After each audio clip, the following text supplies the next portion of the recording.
नमस्कार दोस्तों, 10 दिसंबर 2020 का दिन जब प्रधानमंत्री मोदी ने एक ऐसी बिल्डिंग का शिलान्यास किया था जो सिर्फ एक बिल्डिंग नहीं है बल्कि यहाँ पर देश का भविष्य तय होता है और तय होती है देश की दशा और दिशा, जिसे लोकतंत्र का मंदिर भी बोला जाता है। कुछ लोगों के लिए करप्शन की शुरुआत यहीं से होती है और यह केवल ईंट और सीमेंट की बनी हुई दीवारें नहीं है बल्कि यह बेजुबानों की जुबान है। जी हाँ दोस्तों, हम बात कर रहे हैं पार्लियामेंट के बारे में। पार्लियामेंट जो कि आजादी से पहले भी था, आजादी के बाद भी था, लेकिन कुछ बदले हुए रूप में। और जो पार्लियामेंट आज हमारे सामने है वो बिल्कुल ही बदला हुआ है। नए जमाने की हाईटेक बिल्डिंग इसे बोला जा सकता है। दोस्तों, पार्लियामेंट की नई बिल्डिंग में सभी लेटेस्ट टेक्नोलॉजी का इस्तेमाल किया गया है। पार्लियामेंट की नई बिल्डिंग बनकर तैयार है और प्रधानमंत्री मोदी के द्वारा 28 मई को इसका उद्घाटन भी कर दिया जाएगा। तो चलिए दोस्तों, आज बात करते हैं पार्लियामेंट के बारे में, क्या क्या फीचर्स इसमें ऐड किए गए हैं और ये नई बिल्डिंग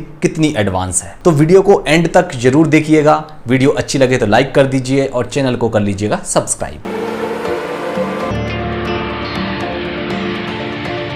ट्रायंगुलर शेप के नए संसद भवन के कंस्ट्रक्शन का काम 15 जनवरी 2021 को शुरू किया गया था और उस समय यह बहुत ही कम उम्मीद थी कि साल 2023 तक नई पार्लियामेंट बनकर रेडी हो जाएगी। 64,500 स्क्वायर मीटर में फैली इस बिल्डिंग को सेंट्रल विस्टा प्रोजेक्ट के अंडर बनाया गया है। दोस्तों, सेंट्रल विस्टा प्रोजेक्ट के अंडर न केवल पार्लियामेंट बल्कि वाइस प्रेसिडेंट और प्राइम मिनिस्टर के ऑफिशियल रेजिडेंस, सेंट्रल सेक्रेटरिएट और कुछ ऑफिशियल्स बिल्डिंग्स भी बनाई जा रही हैं। सेंट्रल विस्टा प्रोजेक्ट की वेबसाइट के अकॉर्डिंग इस पूरे प्रोजेक्ट को साल 2026 तक कंप्लीट कर दिया जाएगा और इसी फेज मैनर में अब पार्लियामेंट की नई बिल्डिंग बनकर रेडी है। नई पार्लियामेंट को टाटा ग्रुप के द्वारा बनाया गया है और इसकी इनिशियल कॉस्ट सरकार के द्वारा 862 करोड़ रुपए बताई गई थी, लेकिन बाद में सरकार के द्वारा इसकी कॉस्ट को बढ़ाकर 971 करोड़ रुपए कर दिया गया। जनवरी 2022 में एक रिपोर्ट के अकॉर्डिंग सरकार ने बताया कि इस प्रोजेक्ट की कीमत बढ़कर 1250 करोड़ रुपए हो सकती है। दोस्तों, ये नई पार्लियामेंट इतनी हाईटेक है कि इसमें नए जमाने की सभी एडवांस टेक्नोलॉजी का इस्तेमाल किया गया है। इसमें Lok Sabha, Rajya Sabha, central launch, constitutional hall के अलावा मंत्रियों और सांसदों के अलग अलग रूम्स बनाए गए हैं और नए संसद भवन में सेंट्रल हॉल की जगह कमिटी हॉल बनाया गया है। लोकसभा चैम्बर में 888 सांसदों के बैठने की सुविधा है, जबकि राज्यसभा चैम्बर में 384 सीटें और ज्वाइंट सेशन में 1272 सांसदों के बैठने की सुविधा है। लोकसभा चैम्बर को हमारे राष्ट्रीय पक्षी मोर की थीम पर बनाया गया है, जबकि राज्यसभा चैम्बर को हमारे राष्ट्रीय फूल कमल के समान बनाया गया है। इसके अलावा एक इंपॉर्टेंट चीज यह भी है कि नई संसद पर हमारी हेरिटेज बिल्डिंग्स जैसे कि प्रेसिडेंट हाउस का इन्फ्लुएंस देखा जा सकता है और इसकी ट्रायंगुलर शेप इसलिए बनाई गई है ताकि ज्यादा से ज्यादा स्पेस को कवर किया जा सके। इसके अलावा यहाँ पर होगा भारत की भव्य विरासत को दर्शाता संविधान हॉल, पुस्तकालय, समिति कक्ष और भोजन क्षेत्र। नई संसद की सबसे बड़ी खासियत है इसका कॉन्स्टिट्यूशनल हॉल, जो कि भारतीय डेमोक्रेटिक हेरिटेज को दिखाता है और इसमें भारत के संविधान की एक कॉपी भी रखी जाएगी, जबकि सेंट्रल लॉन्ज में सांसद एक दूसरे के साथ इंटरेक्ट कर सकते हैं और इसमें हमारे नेशनल ट्री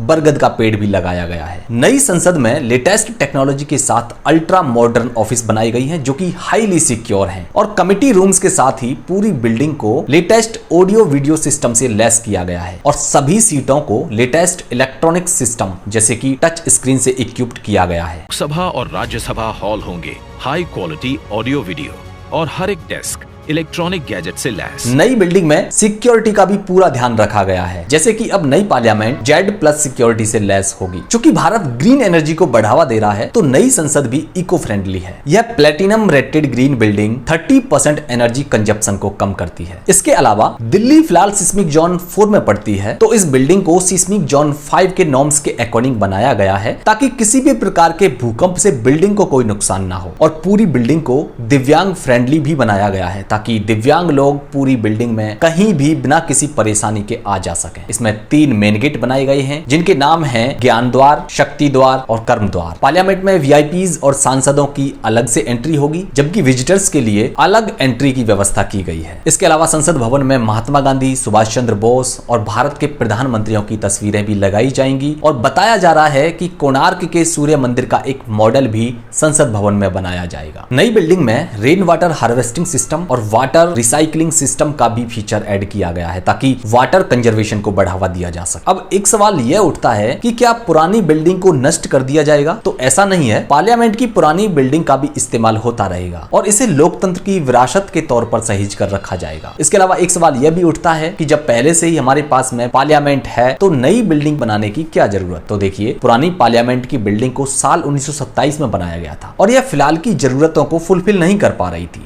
आज नया संसद भवन एक विकल्प नहीं, बल्कि 21वीं सदी के नए और आत्मनिर्भर भारत के लिए जरूरत बन गया है।